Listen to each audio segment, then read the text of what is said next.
So we've got about a month to go to the 2016 NFL Draft. Oh, goody. And I know it's been a little bit, so I need to get back on doing this. It's time for an NFL Draft Q&A video.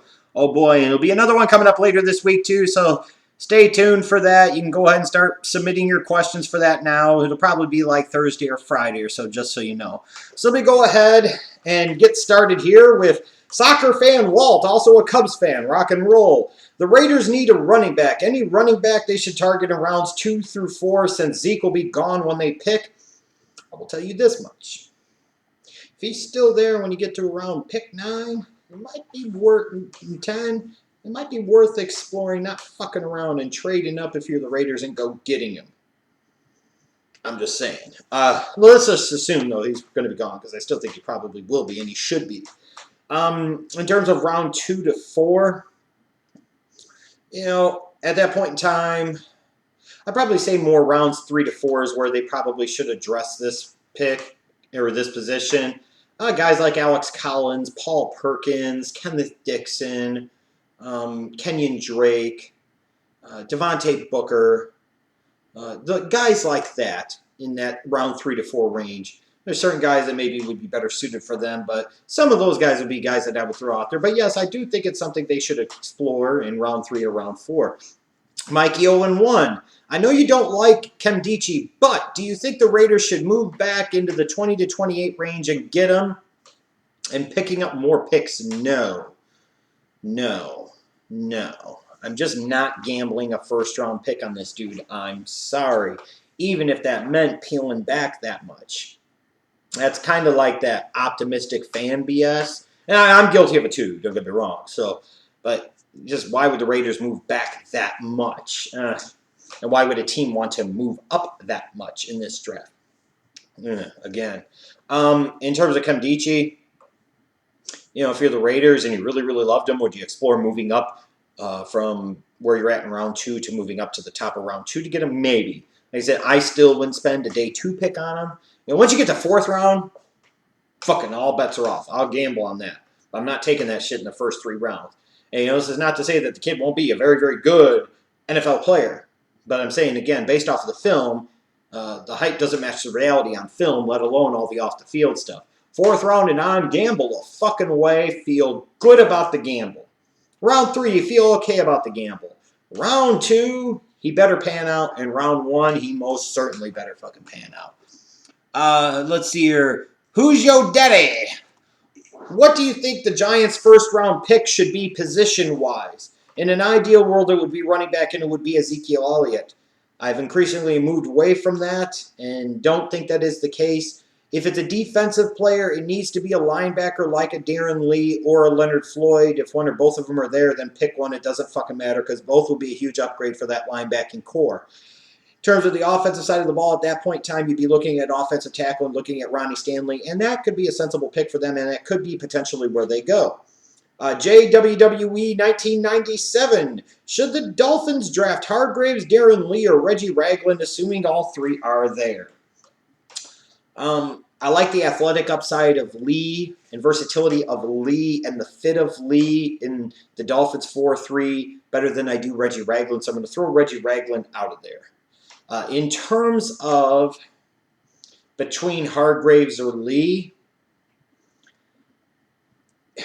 some people might say corner's the bigger need for them, especially with releasing Grimes. But even if he was still there, it was a big need. But linebacking core has been a gaping void of suck for this organization for years. I guess I'll put it this way, is that I might gravitate towards Lee a little bit more, but I most certainly wouldn't knock the Miami Dolphins if they took Vernon Hargreaves. I really wouldn't. Either one of those two would be a good fit and a very solid selection for that team.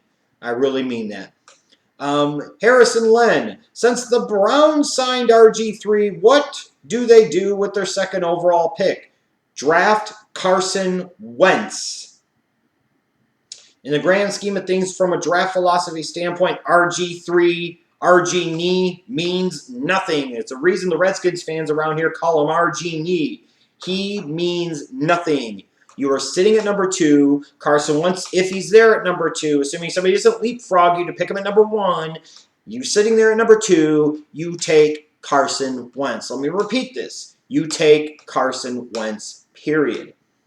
SAFC Bengals asks, with the departures of Sanu and Marvin Jones in free agency, do you expect the Bengals to go wide receiver in round number 1? Actually, in my updated mock draft that I just literally put out a little bit ago, that's exactly what I've got them doing. I've got them peeling up from 24 to 21 to go get Will Fuller. It's either wide receiver or defensive tackle in round 1. One of those two positions, I would assume. Let's see here. Kenzie, do you think the Broncos will draft a QB with priority? Do they have a guy who would fit well in their range?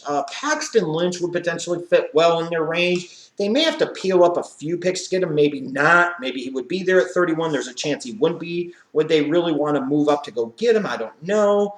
In terms of quarterbacks a little later in the draft, a guy like a Jacob Coker, to me, would make a lot of sense for the Broncos, maybe at the tail end of round 3. It might seem a bit high to others, but I've got him as a top 5 quarterback prospect in this draft. And in terms of what Kubiak likes to do, I think that Coker would make some sense for them. In terms of will they, remains to be seen how the draft plays out. You know, they did trade for Sanchez. Maybe they like the fit of Sanchez for the time being. I would expect them to draft a quarterback at some point, but I just don't think it's a lock, stock, barrel certainty that it has to be or will be necessarily in round number 1. Duke THS, which quarterback would you draft for the Bills? My pick would be Coker in round 4. Yeah, Coker in round 4 would be a good selection there. But if you were asking me, yeah, you probably assume the Bills are picking a QB at some point in time. I'll say just to fuck with you, Duke Christian Hackenberg in round 3. But maybe somebody like Coker in round 4, maybe a Cardell Jones in round 4, because you're going to gamble on that physical upside and arm strength, knowing that you're not in a rush because Tyrod Taylor did some good things. He at least showed you he could be a solid starting quarterback. Franchise guy remains to be seen, and I think we might be reaching for that. But solid starting quarterback, a guy you can win some games with, yes, he is. So, well, we'll see. Haidar Agil, after seeing your last mock, don't you think Treadwell will get drafted before Coleman? And why did you drop him to the 2nd round? I've never been as high on Treadwell's draft stock as many others in the draft media, as you probably have gathered and noticed, and that's not to be a slight on Laquan Treadwell. You won't hear me saying a lot of bad things about his game. I just question if he truly has number 1 wide receiver upside at the NFL level, and I question his big play abilities, and in particular his speed and separation ability at the NFL level. So I think Treadwell's draft range is somewhere from the mid-20s to the mid-30s in this draft. I really do. And I think Coleman has more overall athletic upside and more potential as an explosive game changer, and teams will like that about Coleman and take him before they will Treadwell. I'm going to stand by that. That's why. It's a lack of speed and explosiveness out of Treadwell. You know, and maybe he'll get a little more of that another year removed from that massive leg injury, but maybe he doesn't. You know, so we'll see. Sackmaster 101. Who would you say is better coming out of college, Gurley without the injury or Ezekiel Elliott? I'll take Todd Gurley. I almost contradicted myself. I like Ezekiel Elliott. I like a lot of things about his game, and as I've talked about before in his prospect scouting report, I compared him to Matt Forte because I see a lot of those similarities. They're a guy that could really do a lot of things, but goddamn, Todd Gurley is so special as a ball carrier in that at the end of the day wins out. So I would take Todd Gurley. Zeke is not that far behind, but he's a little bit behind. And then he also asked, do you think somebody will trade up to number 1 to get Wentz? And if so, what teams could do it? There's a possibility. You know, part of it's also going to be, too, is not just the Titans being willing to move down from number 1, because I think they would if the price was right. It's how far back would they want to move from number 1 and who would be willing to make a big move and who would have actually the draft pick currency and the fortitude to make that big move. I don't see it at this point. You know, somebody will say, well, what about the Cowboys peeling up for 4-1? Are you going to give up a 2nd-round pick this year and a 1st-round pick next year for a quarterback that might not play for 2 or 3 years, potentially? You know, and if you're at that point in time, if you're the Titans and you peel back to 4, do you run the risk of maybe Jalen Ramsey isn't there? You know, and that's your guy. I think at the end of the day, that whoever the Titans are going to decide they want at number 1, they're going to want it number 1. They're not going to want to play the game of risk. They're not going to want to roll the dice, and nor should they. You got your guy. You've identified your guy. Don't get fucking cute. unless it's literally the Cleveland Browns trying to trade up from 2 to 1, and they offer you like a third-round pick to move down one spot, and you've got a certainty that they're taking Carson Wentz, then you take Jalen Ramsey at 2. That's the only way I make that move. Is it's got to be the Browns moving up from 2 to 1 just to ensure that they get their guy to cock-block anybody else from moving up to get a guy like Wentz or Goff or whoever. Tori Nakamura, is the 10 to 15 range a reach for Carl Joseph? According to most others, it would be. For me, it would not be. And boy, oh boy, would he look good in the silver and black of the Oakland Raiders at number 14. If he hadn't torn up his ACL, that would be his draft range, I believe. And in some ways, I argue because of the overall weakness of this draft, that maybe should still be his draft range. Daniel asked, whoever said the Titans are going to trade Mariota? It was something I saw on Twitter late last week. It was a lot of people were talking about it. It was trending at one point in time. I just thought it was stupid and dumb on so many different levels. That's what I was talking about. But yeah, there were people talking about it and discussing it. So I don't know why, but it came up. So I just gave my thoughts on it and how stupid and ridiculous it was. Sniper Q 1911. If Miles Jack knee is still a question mark by mid-April, would you still draft him in the top 5? Yes, I would. Because just because his knee would be a question mark by mid-April doesn't mean it would become mid-July, mid-August, mid-September. And his upside is too great. He is a top 5 talent in this draft. You take him in the top 5. Kookie Kim, 1357. For the Ravens, would they take Vernon Hargreaves or Ronnie Stanley over DeForest Buckner, Joey Bosa, or Miles Jack? I do not think so. I do not think Vernon Hargreaves will be a top 10 pick in this draft. I know a lot of mock drafters have had Ronnie Stanley going to the Ravens, to the consternation of maybe many Ravens fans for quite some time. At this moment, at least, I just don't envision it. I think in an ideal world, they would love DeForest Buckner.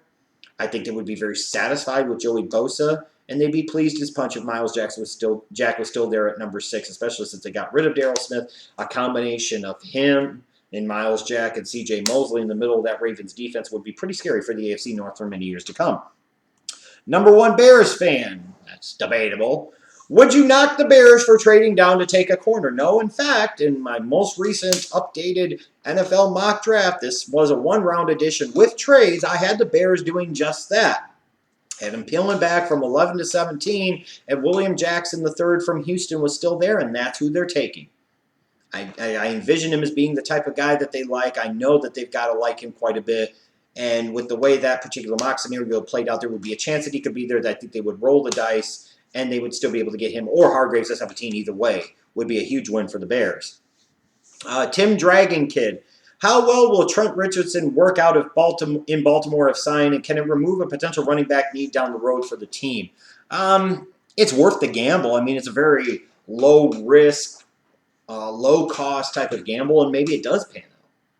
You know, at one point in time, Cedric Benson was a huge bust for the Chicago Bears. He went on to the Cincinnati Bengals and saved his career, had a couple of nice productive seasons. Who's to say that Trent Richardson, similar to Benson in many ways in this aspect, couldn't be the same, couldn't do the same? Who knows? Could get cut in training camp for all we know, but maybe he doesn't. Let's see here.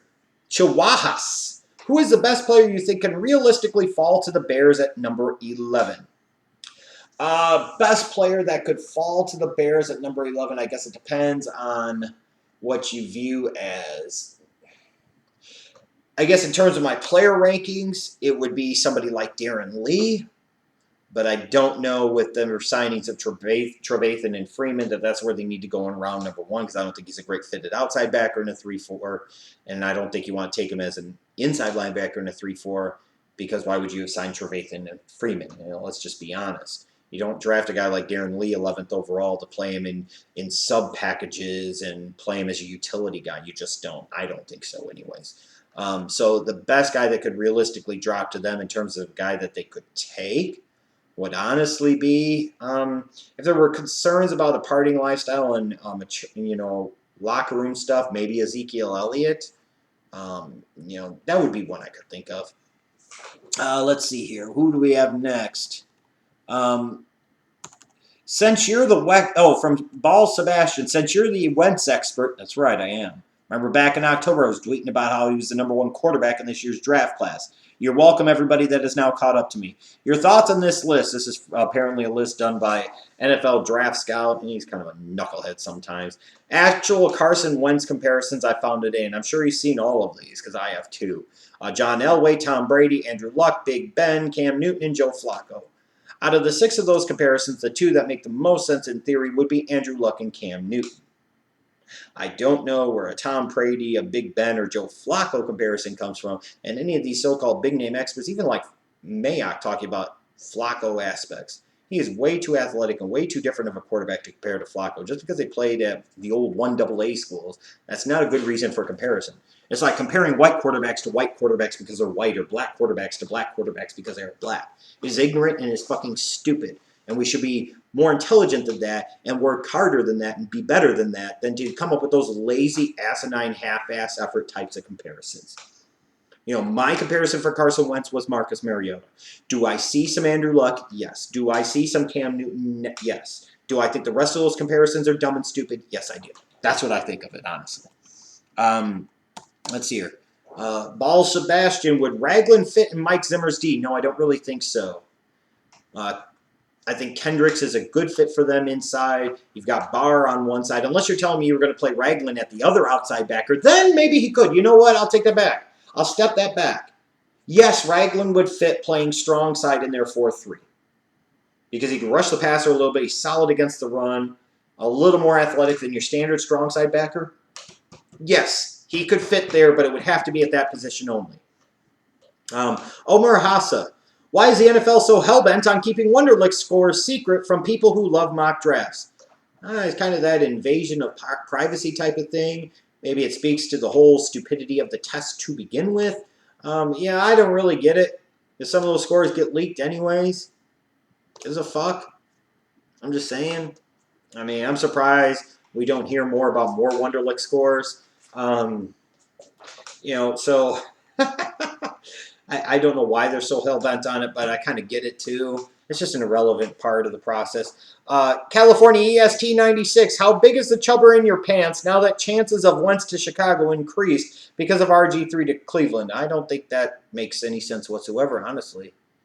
Just because they signed RG3 in no way, shape, or form should dictate or impact their draft board or who they're picking at 2 in any way or capacity. But yes, if you were asking me, how big would the chubber get in my short pants if Carson Wentz was a draft pick for the Bears at 11, or if they moved up to go get him? Explosive is all I'm going to say. Explosive! I would probably cry.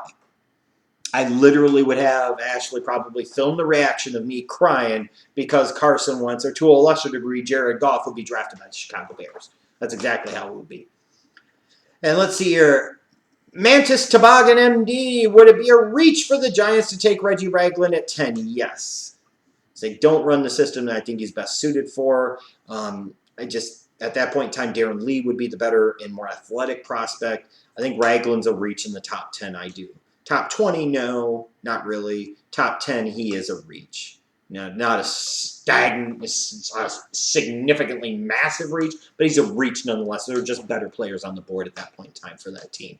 So thanks to all of you guys that tweeted your questions for this NFL Draft Q&A. Make sure you check out the most recent updated one-round mock draft I just did with some first-round trades in there. Oh, goody! I'll be doing other videos throughout the week. About ready to put up my final quarterback rankings for the 2016 NFL Draft. I'm working on running back stuff now. Got about a month to start cramming as much of the shit in as I possibly can. And I'll be back again later this week for another NFL Draft Q&A video. So go ahead and start tweeting your NFL Draft questions now at the Jeff Schlegel on Twitter. That is the Twitter handle. I'll see you later.